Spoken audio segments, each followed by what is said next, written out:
आज हम स्टार्ट कर रहे हैं न्यूटन्स लॉज ऑफ मोशन से।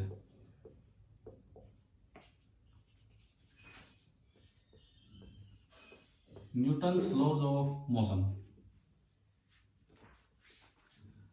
देखो इसके अंदर सबसे पहले फर्स्ट लॉ ऑफ मोशन, जहां से हम शुरुआत कर रहे हैं आज की क्लास की। एक तरह से गैलीलियो का जो रूल था उसी को न्यूटन ने अपना पहला रूल बना दिया था। जो बात लगभग गैलीलियो ने बताई थी इनर्शिया की टर्म्स में, उसको न्यूटन ने बनाया। क्या था न्यूटन का पहला रूल? कि if the sum of, sum का मतलब वेक्टर सम होता है, if the vector sum of all the forces, देखो बुक्स में लिखा रहता है कि if no force is acting on an object, इसका मतलब भी यही होता है भाई फोर्स तो लग रहे हो, लेकिन किसी भी पार्टिकल पे जितने फोर्स लग रहे हैं उनका नेट सम जीरो हो। If the vector sum of all the forces acting on A particle is zero,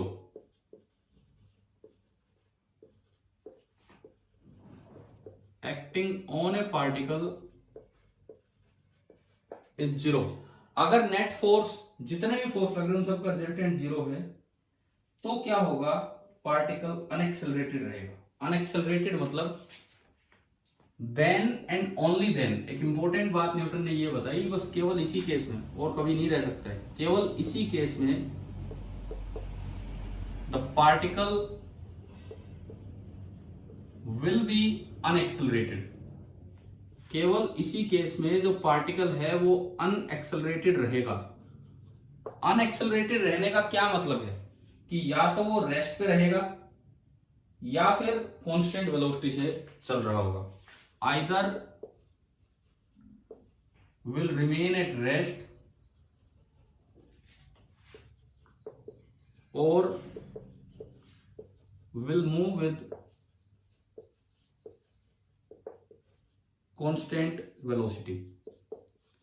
दरअसल ये न्यूटन का फर्स्ट लॉ है, बड़ा आसान सा रूल है। अगर देखा जाए तो गैलीलियो ऑलमोस्ट ये बता चुका था कि एक पार्टिकल पे लगने वाले सभी फोर्सेस का सम अगर जीरो है, देन एंड ओनली देन, ये ओनली देन दोबारा क्यों लिखा है कि मतलब और कोई केस ऐसा नहीं मिलेगा, केवल नेट पार्टिकल अनएक्सेलरेटेड तभी रहेगा जब उस पर नेट फोर्स जीरो हो, और अगर नेट फोर्स जीरो है तो अनएक्सेलरेटेड रहेगा, मतलब या तो रेस्ट पर रहेगा या फिर कांस्टेंट वेलोसिटी से मूव कर रहा होगा। ये था न्यूटन का फर्स्ट लॉ।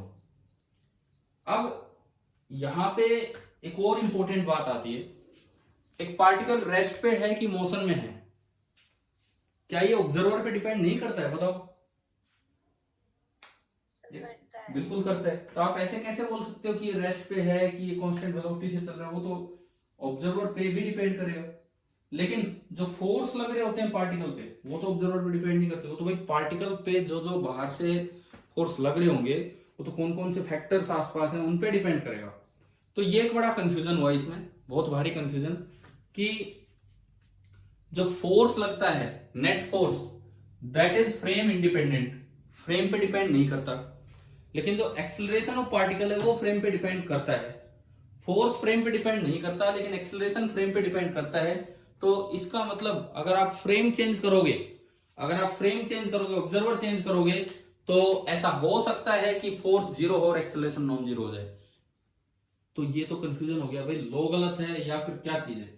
तो इसी लॉ से एक और कंसीक्वेंस निकल के आया, कि भाई हर फ्रेम में न्यूटन फर्स्ट लॉ वैलिड नहीं है। Newton law first is not valid in every frame। क्यों इसलिए वैलिड नहीं है? मान लो आप ग्राउंड से देख रहे थे, पार्टिकल पे नेट फोर्स जीरो था और उसकी एक्सेलरेशन जीरो थी। आप एक एक्सेलरेटेड कार में बैठ गए, एक्सेलरेटेड कार में फोर्स तो पार्टिकल पे चेंज हुए नहीं, वो तो जो आसपास नॉर्मल रिएक्शन वेट जो भी लग रहे थे। लेकिन आप एक्सेलरेटेड कार में बैठ के तो आपको लगेगा कि पार्टिकल पीछे एक्सेलरेट कर रहे हैं, तो फोर्स तो अभी भी जीरो है लेकिन पार्टिकल तो एक्सेलरेशन में आ गया।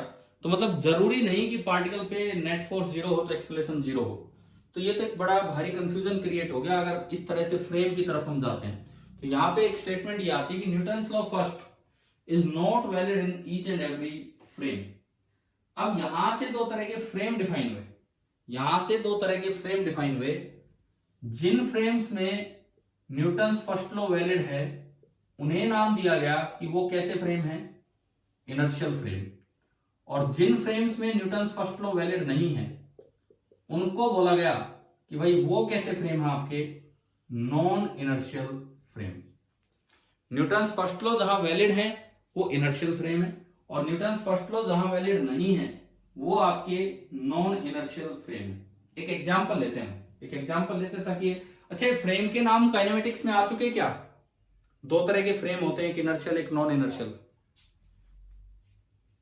क्या काइनेमेटिक्स में कभी किसी क्लास में नाम आए थे, एक इनर्शियल एक नॉन इनर्शियल? आपने फ्रेम ऑफ रेफरेंस पढ़ाया था। हाँ, उसमें आए थे, लेकिन तब हम ये नहीं डिसाइड कर पाते थे कि कौन सा फ्रेम कैसा होता है। अब मैं आपको एग्जैक्ट तरीका बताता हूं। अगर कभी कोई न्यूमेरिकल बन के आ जाए, इस तरह का ऑब्जेक्टिव बन के आ जाए, न्यूमेरिकल नहीं, इस तरह का क्वेश्चन कि which law of Newton, first second और थर्ड, ये तीन ऑप्शन होंगे, चौथा नन ऑफ दिस हो जाएगा।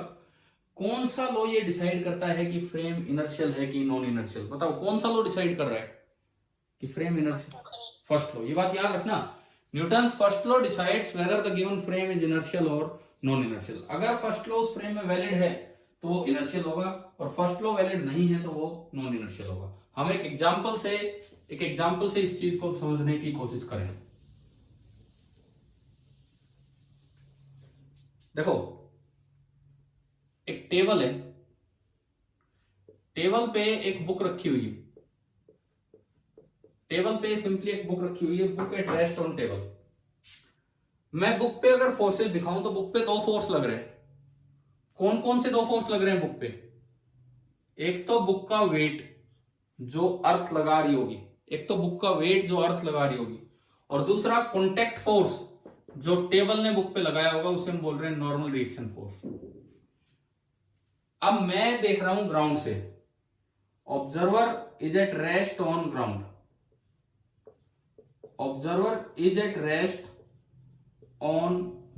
ग्राउंड पे ऑब्जर्वर रेस्ट पे है।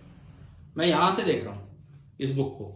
आप बताओ मेरे लिए अगर बुक रेस्ट पे है कि नहीं? अगर टेबल सामने रखी हुई है, बुक रखी हुई, मैं ग्राउंड पे रेस्ट पे हूं, तो मेरे लिए बुक रेस्ट पे है कि नहीं?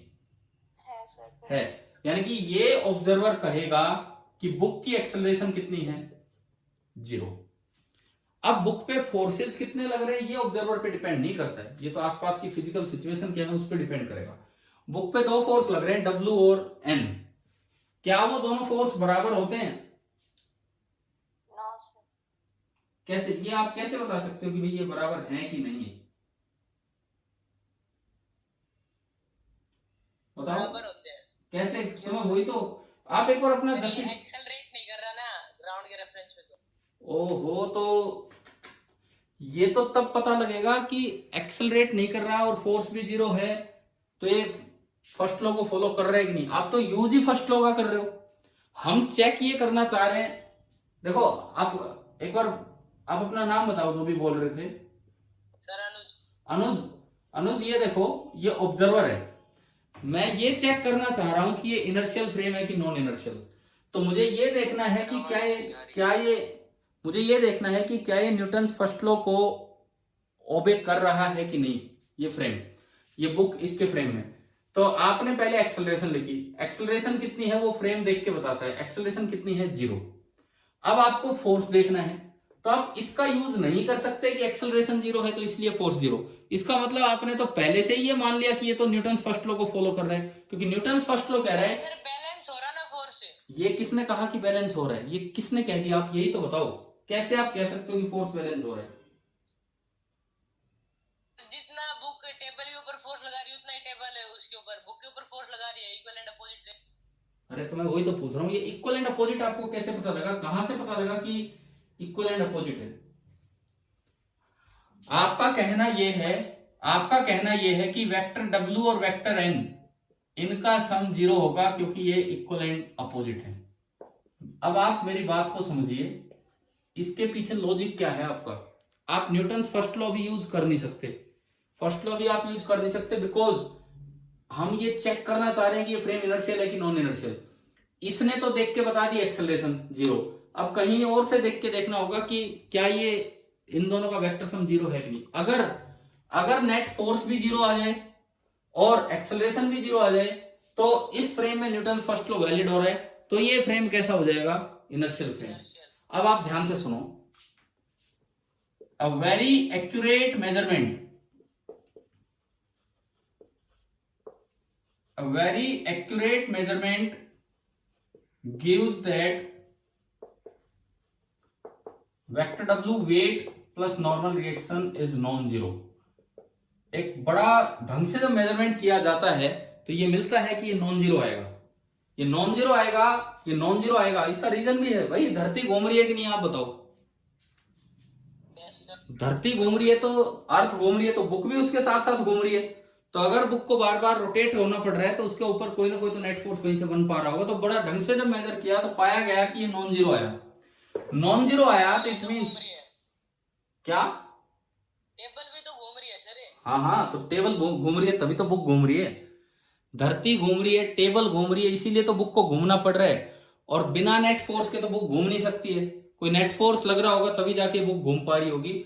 बाकी ढंग से जब मेजरमेंट किया गया तो ये मिला कि नेट फोर्स नॉन जीरो था, जबकि इस ऑब्जर्वर के लिए एक्सेलरेशन कितनी है इस बुक की? जीरो। अब बताओ क्या इस ऑब्जर्वर के फ्रेम में ये बुक न्यूटन फर्स्ट लॉ को ओबे कर रही है? क्या इस ऑब्जर्वर के फ्रेम में ये बुक न्यूटन फर्स्ट लॉ को ऑब्जर्व कर रही, ओबे कर रही है? कि इस पे फोर्स तो नॉन जीरो है लेकिन एक्सेलरेशन जीरो है, बताएं। मैं फिर से पूछता हूं, क्या ये बुक इसके फ्रेम में न्यूटन फर्स्ट लॉ को ऑब्जर्व ओबे कर रही है? Yes sir. अरे यार कहां कर रही है? आप देखो ना, नेट फोर्स जीरो है कि नॉन जीरो? नॉन जीरो है। और इस फ्रेम में एक्सेलरेशन कितनी है बुक की? Zero. Zero. Newton first law तो ये कहता है कि अगर नेट फोर्स जीरो हो तो एक्सेलरेशन जीरो होनी चाहिए, नेट फोर्स नॉन जीरो हो तो एक्सेलरेशन नॉन जीरो होनी चाहिए। अब बताओ क्या ये बुक इस ऑब्जर्वर के फ्रेम में न्यूटन फर्स्ट लॉ को फॉलो कर रही है कि नहीं? नहीं कर रही। तो न्यूटन फर्स्ट लॉ ने डिसाइड किया कि ये जो फ्रेम है ये इनर्शियल नहीं, बल्कि ये फ्रेम कैसा होगा? Non inertial. इसका मतलब अर्थ के साथ अटैच कोई भी फ्रेम, पहली बात आप याद रखेंगे, अर्थ के साथ अटैच्ड कोई भी फ्रेम बाय डेफिनेशन होता है नॉन इनर्शियल। जो इनर्शियल नॉन इनर्शियल फ्रेम की डेफिनेशन है, तो बाय डेफिनेशन अर्थ के साथ अटैच कोई भी फ्रेम होता है नॉन इनर्शियल।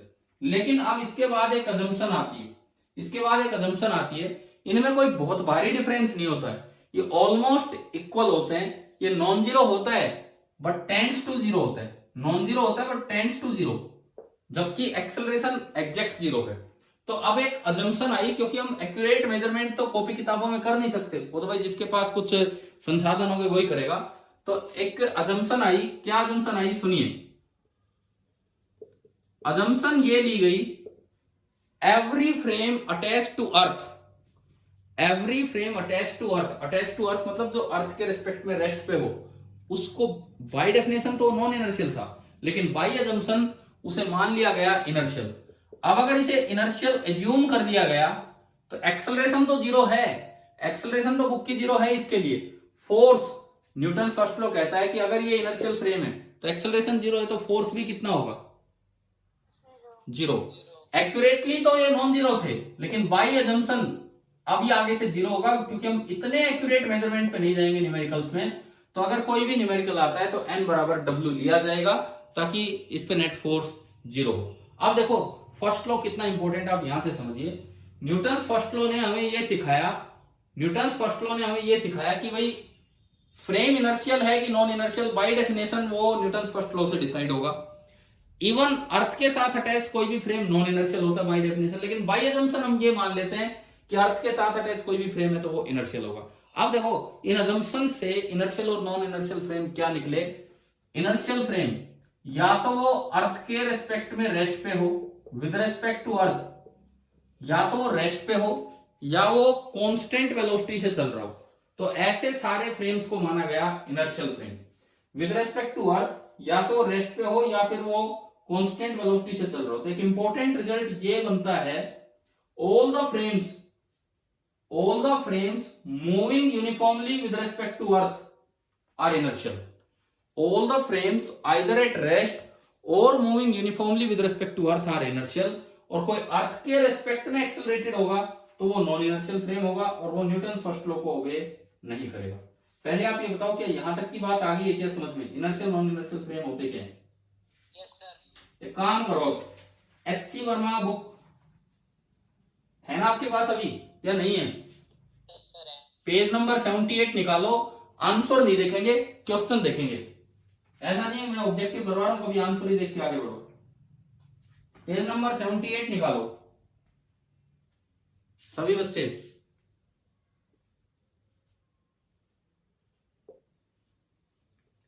सभी हैं कितने भाई? अनुज आज कितने स्टूडेंट अभी क्लास में? 18 है, दो 16 ही बचे। ठीक है, मतलब स्टूडेंट 16 हैं कि पार्टिसिपेंट 16 हैं? सर स्टूडेंट 16 है, पार्टिसिपेंट तो 18 है। ठीक है, देखो objective second question number 1, answer नहीं देखना है, मैं फिर से बोलता हूं नहीं तो फिर सारी गड़बड़ हो जाएगी। Objective second question number 1, just first law की शुरुआत हो रही है और इस पे एक सवाल हम ले रहे हैं। Reference frame attach to earth. Attach to earth का मतलब है कि जो अर्थ के रिस्पेक्ट में रेस्ट पे हो। Reference frame attach to earth, पहली स्टेटमेंट आपको पता होगा ना, ऑब्जेक्टिव सेकंड मल्टी करेक्ट होते हैं, इसमें कितने भी सही हो सकते हैं। तो पहली statement is an inertial frame by definition, बताओ ट्रू और फॉल्स? फॉल्स है सर। फॉल्स है। अब आ गया समझ में? बाय डेफिनेशन ये इनर्शियल नहीं है, वो अभी मैंने बुक वाला एग्जांपल आपको बताया, वो तो फॉल्स है। किसी को कोई डाउट हो तो भाई बोलना, आप लोग जो 16 बच्चे हैं अभी बताना अगर कोई डाउट है तो इस पे। तो ये तो फॉल्स हो गया। Second, can not be an inertial frame because the earth is revolving around the sun. ये रीजन दे रहा है, ये रीजन दे रहा है कि भाई ये इनर्शियल नहीं है। क्यों नहीं है? क्योंकि अर्थ खुद रिवॉल्व कर रही है। Yes sir. यही रीजन शायद हमने पढ़ा था कि जब कोई अर्थ रिवॉल्व कर रही है तो उसके साथ टेबल रिवॉल्व कर रही है, तो उसके साथ बुक रिवॉल्व कर रही है। तो किसी चीज को रिवॉल्व करने के लिए नेट फोर्स तो चाहिए, तो इसका मतलब फोर्स तो नॉन जीरो होगा, जबकि इसको लग रहा है कि एक्सेलरेशन जीरो है। तो इसका ये मतलब बताओ दूसरी स्टेटमेंट सही है कि गलत है? सही है। सही है। ए बी सी डी, मैं फिर से कहता हूं आंसर आप मत देखना अभी। पहली गलत, दूसरी सही। तीसरी statement reference frame attach to earth. Third statement कहती है is an inertial frame because Newton's law are applicable in this frame. क्या न्यूटन्स फर्स्ट लॉ एप्लीकेबल था इस फ्रेम में? नहीं था, तो ये भी स्टेटमेंट गलत है। चौथी statement can not be an inertial frame because the earth is rotating about it axis. वो बात एक ही है, अर्थ रिवॉल्व भी कर रही है तो अर्थ रोटेट भी तो कर रही है, तो किसी चीज को घूमने के लिए भी तो फोर्स चाहिए। तो बताओ चौथी स्टेटमेंट सही है कि गलत है? सही है सर। सही है। मतलब इसने हमें एक रीजन दिया, इस सवाल ने हमें एक रीजन दिया, एक कारण दिया कि भाई अर्थ के साथ एसोसिएटेड कोई भी फ्रेम होगा, अर्थ के साथ एसोसिएटेड कोई भी फ्रेम होगा, वो बाय डेफिनेशन तो इनर्शियल हो ही नहीं सकता, क्योंकि आपको इस बुक की एक्सेलरेशन जीरो नजर आ रही है, जबकि नेट फोर्स तो जीरो होगा ही नहीं, क्योंकि रोटेट भी कर रही होगी बुक, रिवॉल्व भी कर रही होगी। लेकिन अब एक पांचवा ऑप्शन जो इसमें नहीं दिया, मैं बोलता हूं is an inertial frame by assumption. ये सही है कि गलत है? सही है। ये सही है। या यूं कहें net force on the book can be assumed to be zero, ये सही है। मतलब इस तरह से आप इसको लेके चलेंगे और न्यूमेरिकल में आप एक बार भी ये नहीं कहेंगे कि इस पे नेट फोर्स नॉन जीरो है। हमें पता है कि इस पे नेट फोर्स नॉन जीरो है, लेकिन न्यूमेरिकल्स के लिए हमारी इक्वेशन यही बनेगी कि अर्थ का फ्रेम हमने इनर्शियल मान लिया है, तो हमने n बराबर w मान लिया है और कोई हमारे पास तरीका नहीं बचेगा। तो अब ये बताओ, पहला ऑब्जेक्टिव फर्स्ट का, ये ऑब्जेक्टिव सेकंड का पहला क्वेश्चन क्लियर हुआ हर एक बच्चे को?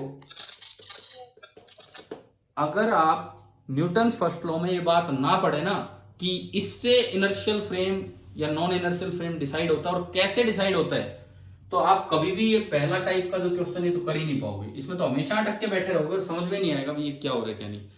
क्योंकि अक्सर बच्चे यूं याद करके चले जाते हैं कि जो अर्थ के रेस्पेक्ट में रेस्ट पे है वो इनर्शियल, और जो अर्थ के रेस्पेक्ट में एक्सेलरेटेड है वो नॉन इनर्शियल। उससे फिर इस तरह के क्वेश्चन में दिक्कत आएगी। तो हमने फर्स्ट लॉ पे दो सवाल किए, एक तो ये, दूसरा सवाल मैंने पूछा बताओ फ्रेम इनर्शियल है कि नॉन इनर्शियल, न्यूटन का कौन सा लॉ डिसाइड कर रहा है? तो आप सभी को समझ में आ गया होगा कौन सा लॉ? First law. ठीक है भाई, फर्स्ट लॉ तक की बात होगी क्लियर? ठीक है। अब एक काम आप करना, अभी नहीं क्लास के बाद, एनसीईआरटी बुक का इस चैप्टर का एग्जाम्पल फर्स्ट आप पढ़ के देखेंगे क्या है। 'एग्जाम्पल फर्स्ट', अभी नहीं करना है कभी, अभी बुक खोल के बैठ जाओ। आप इसका एग्जांपल नंबर फर्स्ट देखेंगे कि भाई क्या है क्या नहीं। चलिए अब मैं आगे बढ़ता हूं। भाई फर्स्ट लॉ क्लियर हो गया है ना। सर अब हम चलते हैं सेकंड लॉ ऑफ मोशन पे, जिसे रियल लॉ ऑफ मोशन भी बोला जाता है।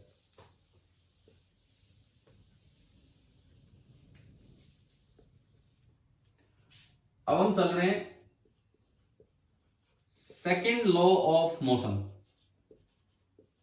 Also considered as real law of motion. बताओ आपको जैसे नाइन्थ से याद हो या कभी भी कुछ भी पढ़ा हो, क्या होता है Newton second law?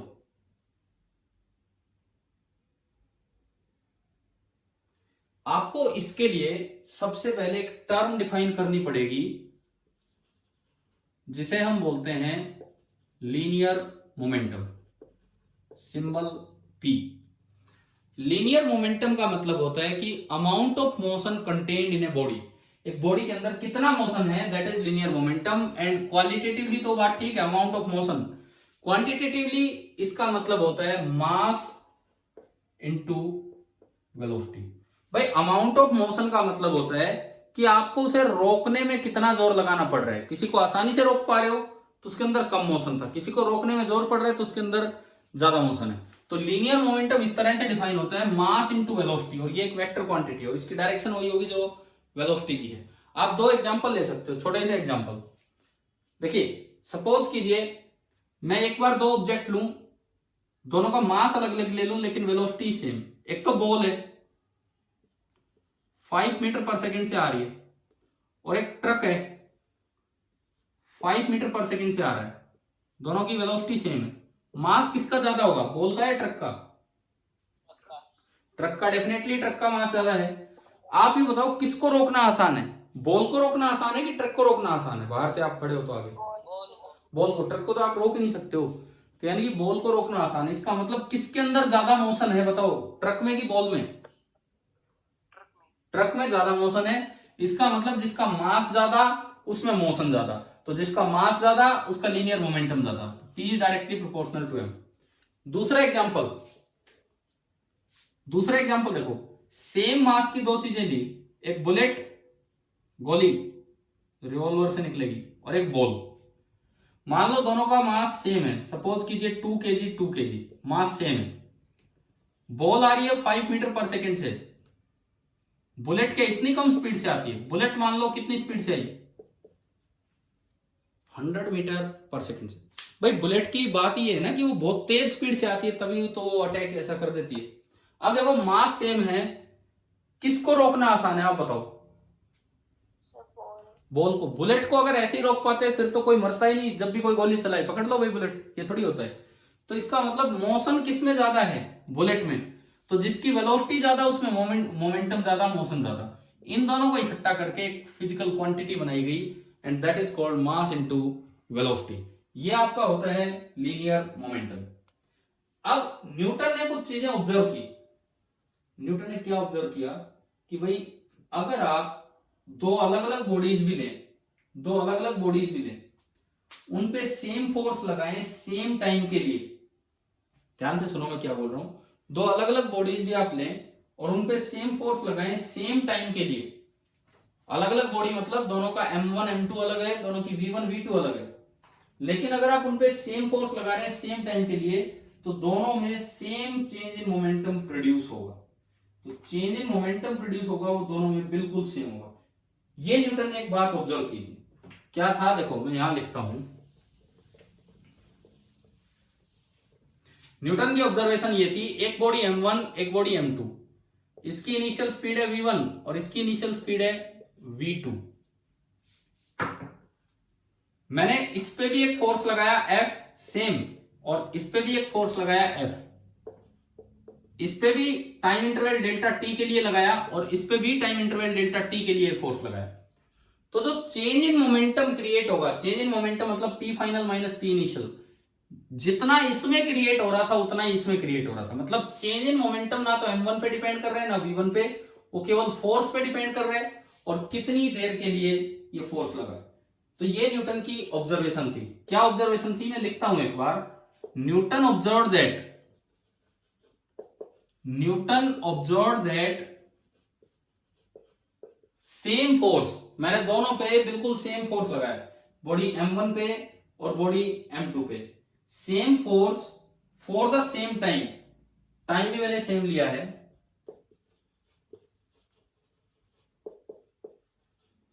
causes same change in momentum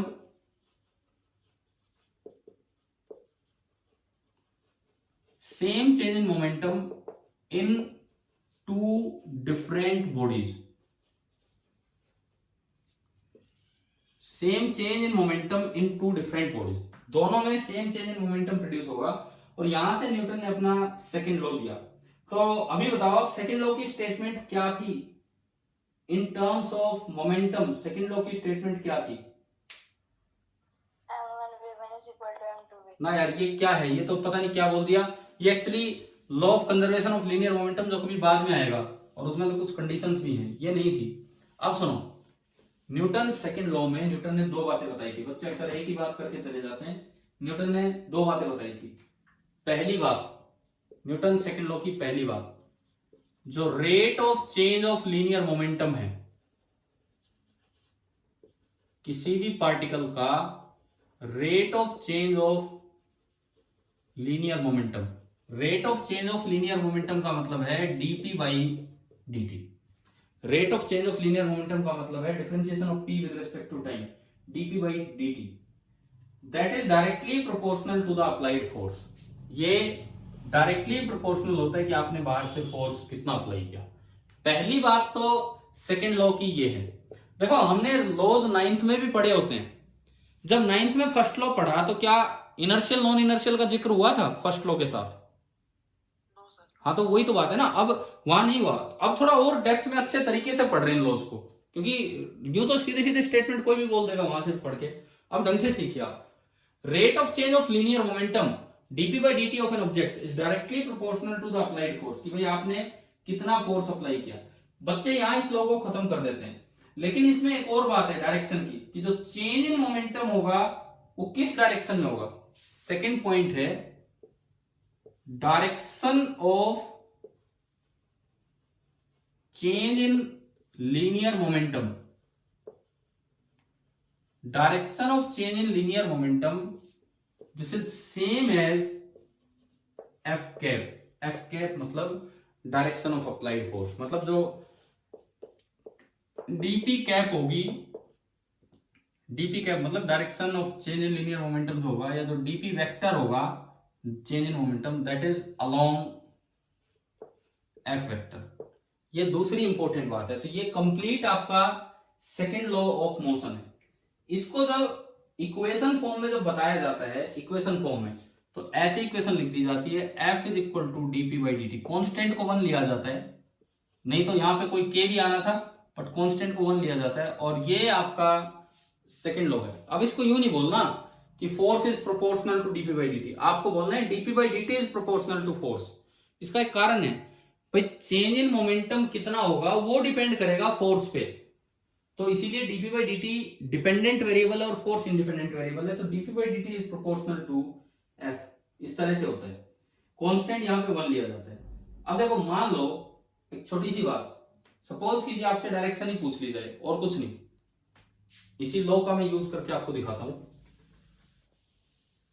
हमें कोई टाइम नहीं दिया गया, सिंपली यूं बोला गया है कि ये 4 डायरेक्शंस हैं, east, west, north and south. ये हॉरिजॉन्टल प्लेन है बोर्ड पे कि वर्टिकल प्लेन? फिलहाल जैसे दिखाया गया है हॉरिजॉन्टल है। हॉरिजॉन्टल है, बिल्कुल हॉरिजॉन्टल है। एक पार्टिकल है वो पहले जा रहा था ईस्ट की तरफ, कितनी वेलोसिटी से जा रहा था कोई कुछ नहीं दिया गया, बस वो ईस्ट की तरफ जा रहा था, ये उसकी इनिशियल डायरेक्शन ऑफ मोशन है। और बाद में वो मुड़ गया नॉर्थ की तरफ, ये उसकी फाइनल डायरेक्शन ऑफ मोशन है। ये दिया है कि P इनिशियल का मैग्नीट्यूड और P फाइनल का मैग्नीट्यूड सेम है, मैग्नीट्यूड सेम है लेकिन डायरेक्शन चेंज हुई, कितने टाइम में चेंज हुई ये भी नहीं दिया। मुझसे केवल एक बात पूछी गई है, केवल और केवल एक बात पूछी गई है कि फाइंड द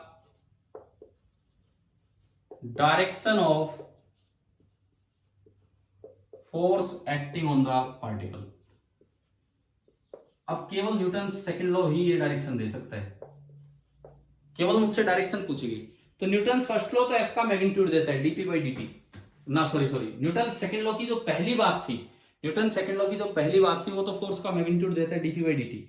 लेकिन न्यूटन सेकंड लॉ में जो दूसरी बात थी कि भाई चेंज इन मोमेंटम किस डायरेक्शन में होता है, चेंज इन मोमेंटम उसी डायरेक्शन में होगा जिधर फोर्स लगेगा। तो आप एक काम करो, चेंज इन मोमेंटम की डायरेक्शन निकाल लो और वही फोर्स की डायरेक्शन हो जाएगी। देखिए delta P change in momentum that is P final minus P initial. Delta P यानी कि change in momentum that is equal to P final minus P initial. ये आपकी डायरेक्शन है। डायरेक्शन कैसे आएगी अब देखो, पी फाइनल किधर है, नॉर्थ की तरफ, ये आपका है पी फाइनल। पी इनिशियल किधर है, पी इनिशियल ईस्ट की तरफ, तो माइनस पी इनिशियल किधर बनेगा, वेस्ट। ये बना माइनस पी इनिशियल। अब जो इनका रिजल्टेंट होगा वो होगा डेल्टा पी। क्या ये दोनों बराबर हैं, क्या ये दोनों बराबर है मैग्नीट्यूड में, क्योंकि ये क्वेश्चन में दिया है। मैग्नीट्यूड में जब दोनों बराबर है तो रिजल्टेंट बाइसेक्ट करेगा, यानी कि 45 डिग्री पे आएगा। और 45 डिग्री पे आया तो जो डेल्टा पी वेक्टर है बिल्कुल 45 डिग्री पे है, तो मैं इस डायरेक्शन को कौन सी डायरेक्शन बोल सकता हूं, नॉर्थ वेस्ट। अब बताओ फोर्स किधर लगा, फोर्स पूछा इन्होंने तो नॉर्थ वेस्ट। जिधर चेंज इन मोमेंटम हुआ उधर ही फोर्स लगा, तो फोर्स की डायरेक्शन आ गई नॉर्थ वेस्ट। मतलब देखो वेस्ट का कोई रोल ही नहीं था, पार्टिकल जा रहा था ईस्ट में, मुड़ गया नॉर्थ की तरफ, तो आपको फोर्स किधर लगाना पड़ा होगा, नॉर्थ वेस्ट की तरफ। ये आप समझ सकते हो आराम से।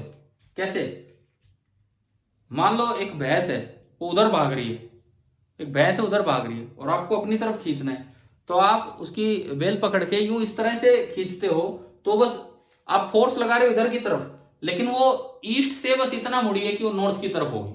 वो ईस्ट से नॉर्थ की तरफ हुई, तो ऐसा करने के लिए आपको फोर्स देखो ना कौन सी डायरेक्शन में लगाना पड़ा है। मैं कहता हूं वो ईस्ट है, आगे नॉर्थ है, पीछे साउथ है, ना सॉरी पीछे वेस्ट और उधर साउथ है। मेरे को उसको बेंड करने के लिए, इधर मोड़ने के लिए यूं फोर्स लगाना पड़ा, यूं टेढ़ा फोर्स। तो मैं फोर्स इधर लगाऊंगा तब जाके वो नॉर्थ में मुड़ेगी। तो आप बताओ मेरे को फोर्स कौन सी डायरेक्शन में लगाना पड़ रहा है, आ रहा है क्या समझ में, आ रहा है ना समझ में। देखो कोई भैंस है वो जा रही है ईस्ट की तरफ, ईस्ट आगे और नॉर्थ इधर है, और मुझे उसको उसके नोरे की तरफ लेके जाना है, नॉर्थ की तरफ ही, ठीक है। तो मैं इधर खड़ा हुआ पीछे की तरफ और मैंने उसकी बेल को यूं खींचना स्टार्ट किया, यूं टेढ़ा खींचना स्टार्ट किया, तब जाके वो भैंस थोड़ा थोड़ा मुड़ के यूं होगी। तो वो ईस्ट से मुड़ी नॉर्थ में, लेकिन ऐसा मोड़ने के लिए मुझे फोर्स किधर लगाना पड़ा आप बताओ, यूं अपनी तरफ इधर। समझ में आ गया कि नहीं ये फोर्स इधर क्यों आया, ठीक है।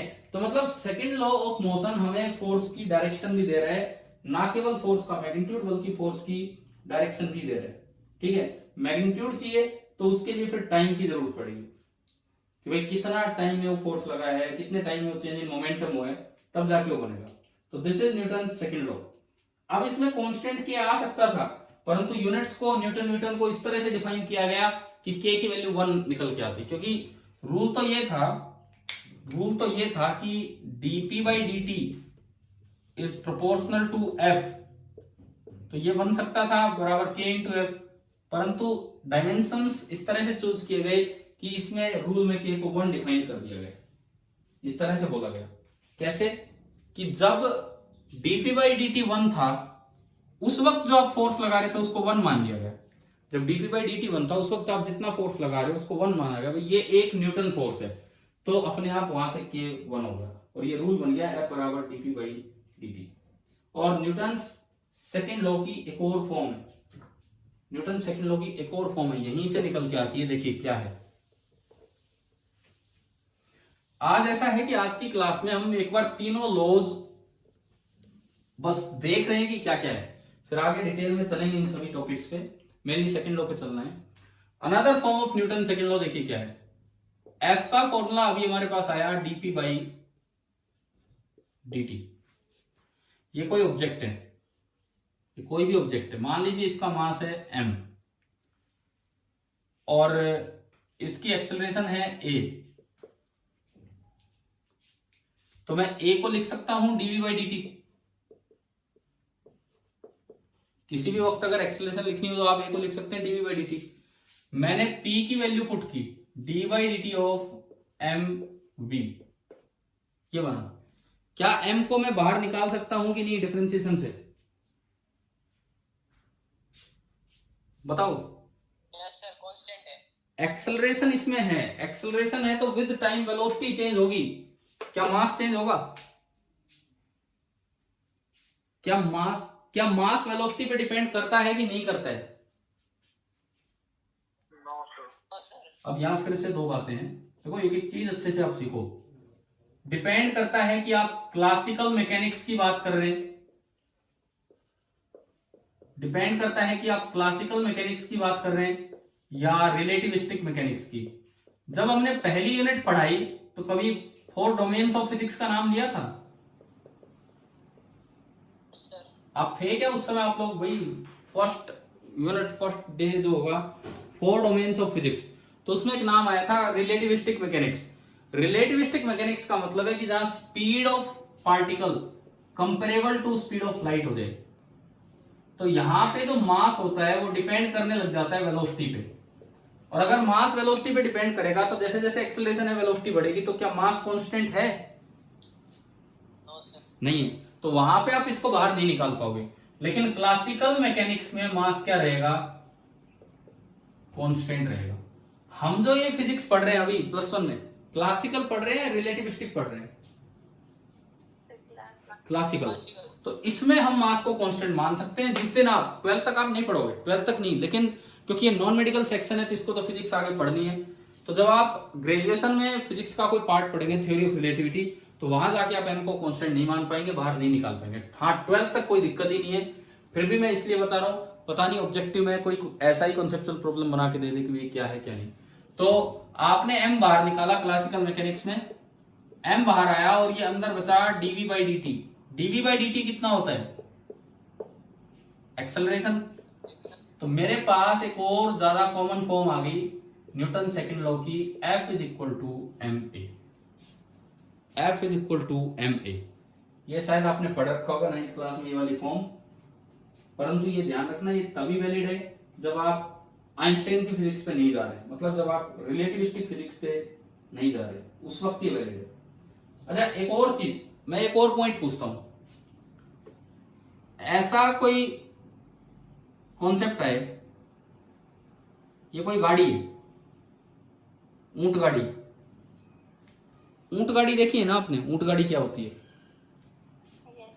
तो ऊंट गाड़ी में पीछे जो गाड़ी होती है वो ट्रैक्टर की ट्रॉली की तरह होती है या लकड़ियों से मिलकर बनी होती है जिसमें गैप भी होता है? हाँ गैप भी होता है। उसमें मान लो मिट्टी भर के ले जा रहे हैं, ऊंट गाड़ी में मिट्टी भर के ले जा रहे हैं, तो जब ऊंट आगे चलता है तो क्या वो पूरी मिट्टी एक जगह से दूसरी जगह पहुंचा देता है या रास्ते में गिरती चलती है मिट्टी? गिरती चलती है। क्या ऊंट लाइट की स्पीड से चलता है? तो फिर ये मास भी तो चेंज हो रहा है। देखो अगर मिट्टी गिरती जा रही है, अगर मिट्टी गिरती जा रही है तो क्या इसका मास चेंज हो रहा है कि नहीं हो रहा है? बताओ। तो अब बताओ क्या इसमें F बराबर एम वैलिड होगा कि नहीं होगा ऐसे सिस्टम में? तो हम तो कह रहे थे क्लासिकल फिजिक्स में वैलिड है, रिलेटिविस्टिक में वैलिड नहीं है। तो ऊंट तो कोई लाइट की स्पीड से चलता नहीं है, वो तो नॉर्मल स्पीड से चलता है, ये भी मास चेंज करवा रहा है, लेकिन यहां वैलिड है। ये कब वैलिड नहीं है? जब मास डिपेंड करे वेलोसिटी पे। अगर मास वेलोसिटी पे डिपेंड करे तो आप बाहर नहीं ले सकते हो। ये वाले जब टॉपिक आएंगे तो यहाँ एक एक्स्ट्रा फोर्स बढ़ जाएगा जिसे हम थ्रस्ट फोर्स का नाम देंगे, और ऐसे सिस्टम को बोलते हैं वेरिएबल मास सिस्टम। ऐसे सिस्टम को बोलेंगे वेरिएबल मास सिस्टम। जब हम इन टॉपिक्स को पढ़ेंगे वेरिएबल मास सिस्टम वाले टॉपिक्स, तो वहां पे हम ये सीखेंगे कि F बराबर एम तो लगा सकते हैं, लेकिन जैसे ही मिट्टी अलग होगी एक एक्स्ट्रा फोर्स लग जाता है, थ्रस्ट फोर्स। तो मैं आपको ये क्लियर कर रहा हूं अभी कि क्लासिकल मैकेनिक्स में हर जगह F बराबर एम में वैलिड है, चाहे सिस्टम का मास कांस्टेंट हो, चाहे वो मास धीरे धीरे कम या ज्यादा हो रहा हो। लेकिन अगर मास वेलोसिटी पे डिपेंड करेगा तो ये वाला फॉर्मूला वैलिड नहीं है। अभी बताओ न्यूटन सेकंड लॉ की ये कॉन्सेप्चुअल बातें समझ में आई क्या क्या मैंने बताई?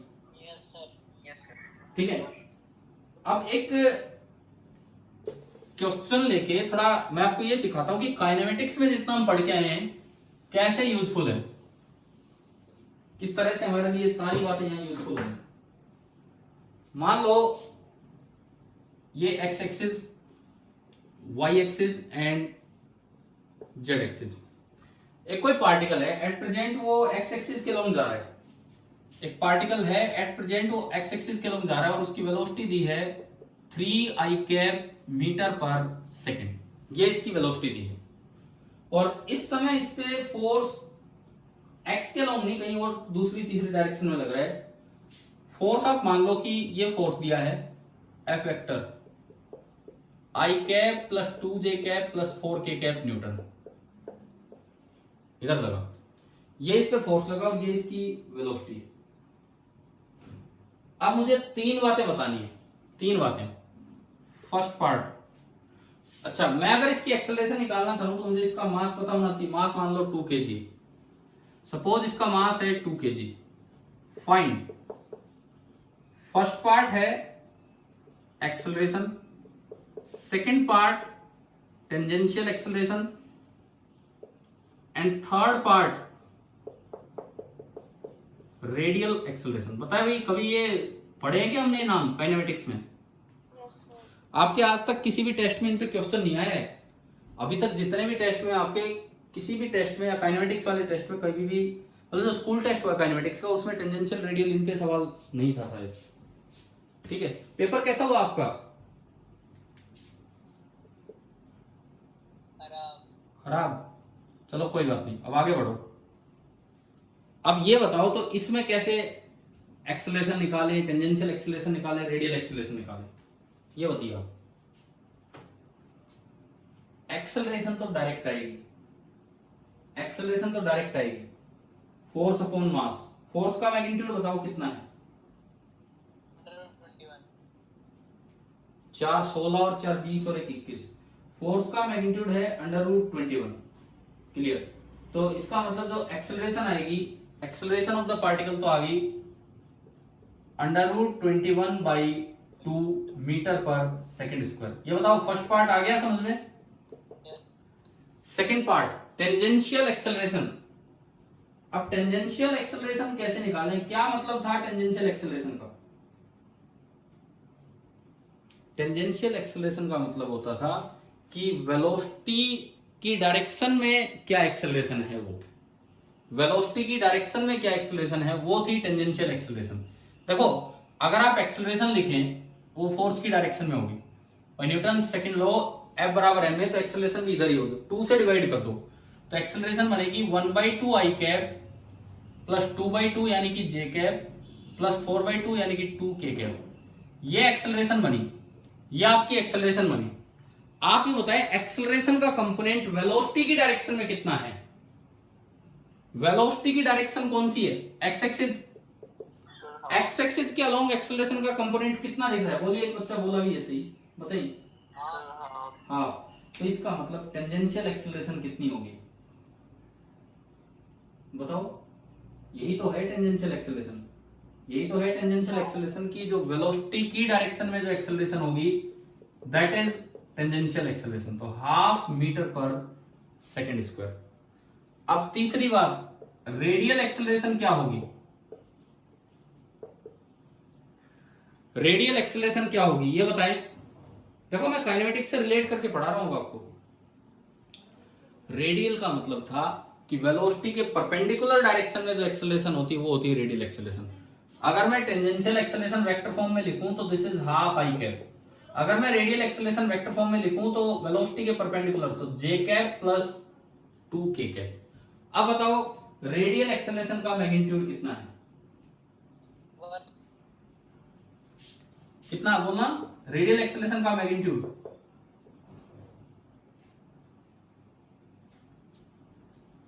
√2 का स्क्वायर 1 का स्क्वायर 5 मीटर पर सेकेंड। टेंजेंशियल एक्सेलरेशन का मैग्नीट्यूड ½ मीटर पर second square and total acceleration ये है। और आप इन दोनों का स्क्वायर करके ऐड करोगे तो ये बनेगा। आप बताओ क्या किसी भी सवाल में न्यूटन सेकेंड लॉ भी लगा लिया और उससे फिर एक्सेलरेशन को डिवाइड कर दिया कि कैसे तो वो टेंजेंशियल पार्ट और कैसे रेडियल? बताइए भाई, यहां तक समझ में आया कि नहीं आया? Yes, sir. अच्छा, नहीं तो दूसरा तरीका सुनो। आपने फोर्स को मास से डिवाइड किया, एक्सेलरेशन आ गया, वेलोसिटी आ गया। अब बताओ, क्या हमने ए डॉट वी और ए क्रॉस वी की टर्म्स में आपको फॉर्मूले बता रखे हैं टेंजेंशियल और रेडियल के? Yes, sir. याद है ना भाई, पीछे पढ़ाया था काइनेमेटिक्स में। डॉट प्रोडक्ट से टेंजेंशियल निकल आता है, क्रॉस प्रोडक्ट से रेडियल निकल आता है। तो आप उन फॉर्मूले का यूज करके भी ए और वी से वो निकाल सकते हो। तो ट्राई कर लेना उस तरीके से भी। चलो, न्यूटन सेकंड लॉ के बाद अब मैं थोड़ा इंट्रोडक्शन देता हूँ न्यूटन थर्ड लॉ का, क्योंकि आज की क्लास का टारगेट यही था कि एक बार तीनों लॉज इंट्रोड्यूस कर दिए जाएं आपके सामने। पहले दोनों रूल देखो, तीनों रूल आपने 9th में पढ़े होते हैं, लेकिन हम कुछ नया तो इसमें ऐड कर ही पा रहे हैं। तो अब हम चलते हैं Newton third law of motion पे।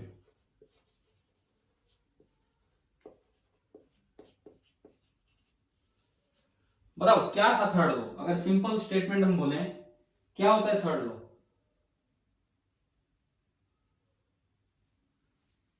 पढ़ा होगा इस तरह से, action and reaction are equal and opposite,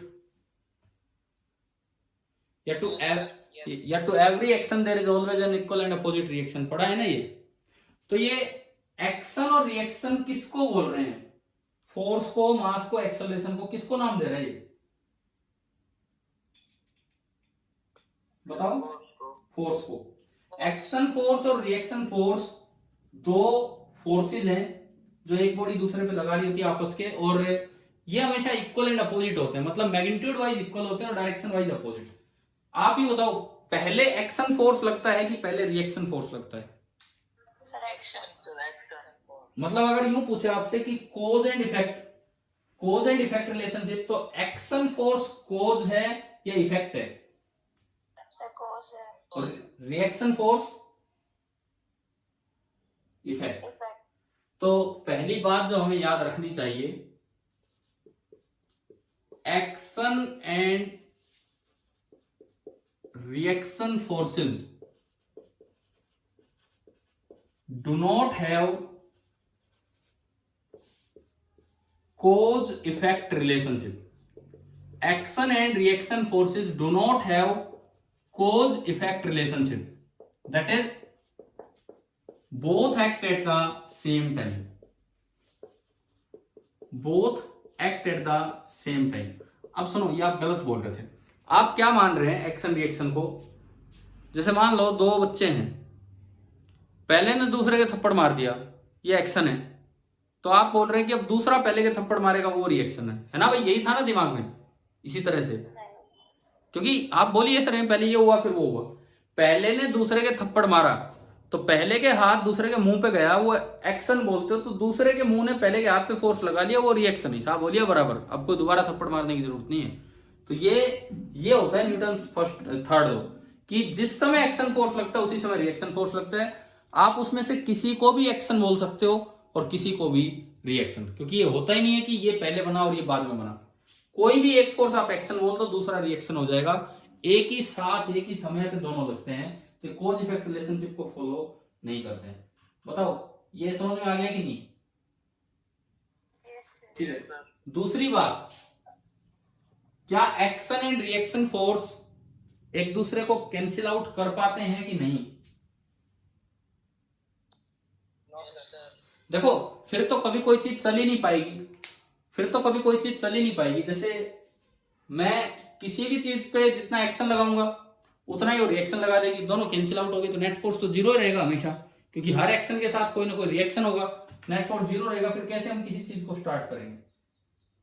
तो दूसरी बात जिसका आपको ध्यान रखना है कि एक्शन एंड रिएक्शन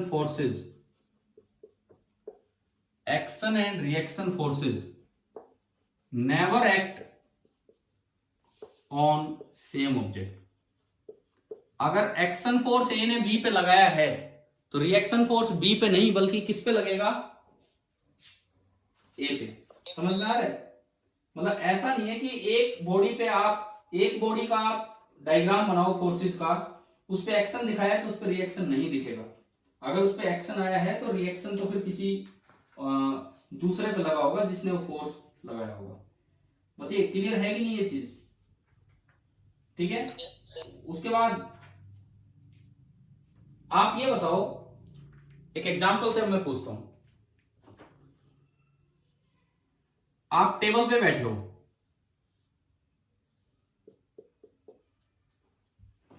धरती ने आप पे वेट लगाया mg, बताओ इसका रिएक्शन फोर्स क्या है?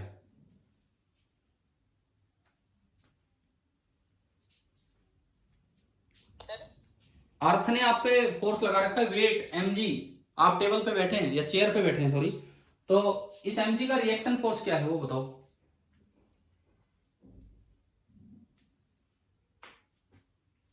बताओ,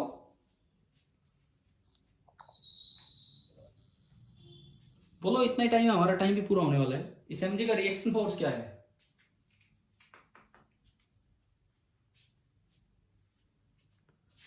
आपको डायग्राम दिख रहा है ये बताओ, पहले तो डायग्राम नजर आ रहा है? Yes sir. तो अर्थ ने आप पे फोर्स लगा रखा है mg, नीचे की तरफ आपको अर्थ ने अट्रैक्ट किया है mg फोर्स लगा के। अब मैं पूछ रहा हूं कि आप पे सॉरी ये जो mg फोर्स है इसका रिएक्शन फोर्स क्या होगा, ये मैं पूछ रहा हूं यहाँ पे। सर mg होगा पर किस पे लगेगा?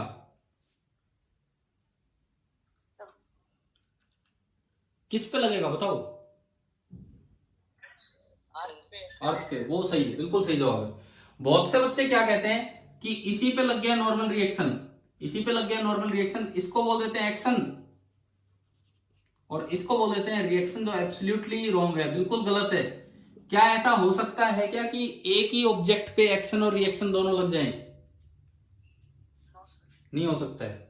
और दूसरी बात, नॉर्मल रिएक्शन एक कॉन्टेक्ट फोर्स है, कॉन्टेक्ट फोर्स होते थे इलेक्ट्रोमैग्नेटिक। फर्स्ट चैप्टर में 4 तरह के फोर्सेस पढ़े थे हमने फिजिकल वर्ल्ड में। Yes sir.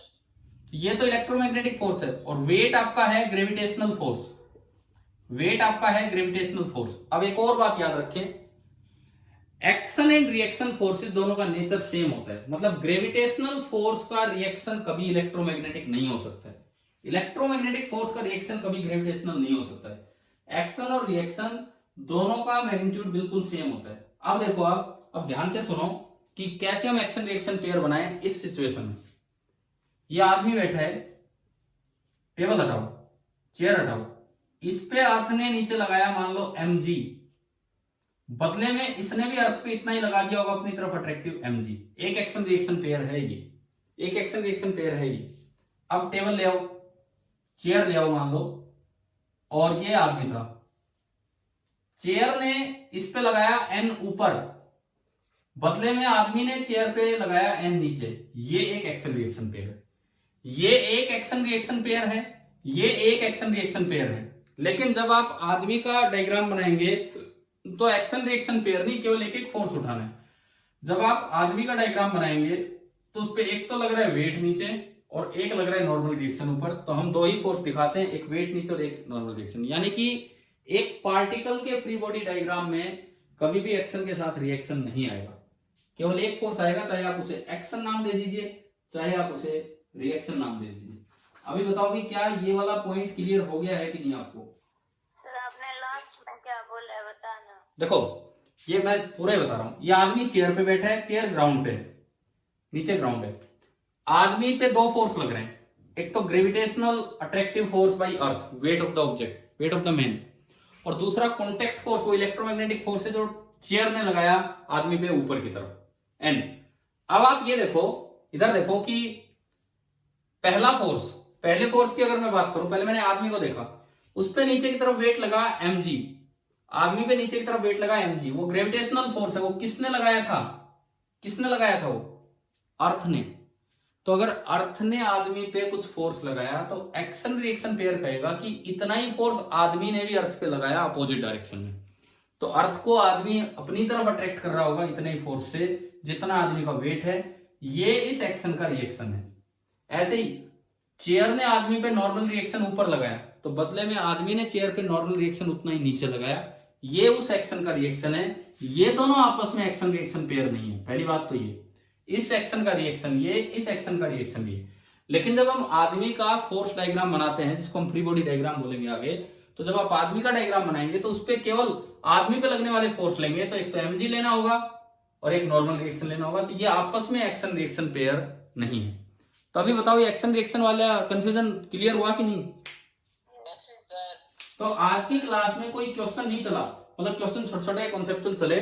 मैंने आपको तीनों लॉज बता दिए, तीनों laws, Newton first law, Newton second law, Newton third law. Chapter पूरा नहीं हुआ है, चैप्टर शुरू हुआ है, क्योंकि अभी तक हमने कंस्ट्रेंट मोशन पढ़ा है और न्यूटन के लॉ पढ़े। अब इनको अप्लाई करना होगा ढंग से, देखेंगे कि भाई किस किस तरह से ये चीजें अप्लाई होगी। तो अगला पार्ट अगली क्लास में लेते हैं। आप ये बताओ, आज शाम को आपका एक टेस्ट ले लें, यहां तक जो जितना भी न्यूटन लॉ पे काम हुआ है इस पे। Yes sir. देखो जिसमें क्या क्या होगा, जिसमें कंस्ट्रेंट मोशन होगा, Aristotle's fallacy, Galileo's law, Newton first law, second law and third law, यहां तक बस इतना काम, केवल और केवल ये पार्ट। और इस पे आप मान के चलो कि 15 क्वेश्चन का ऑलमोस्ट एक टेस्ट होगा। वही टाइम हमारा शाम 7 बजे, ठीक है? ठीक है भाई, तैयारी करना ठीक से। Thank you.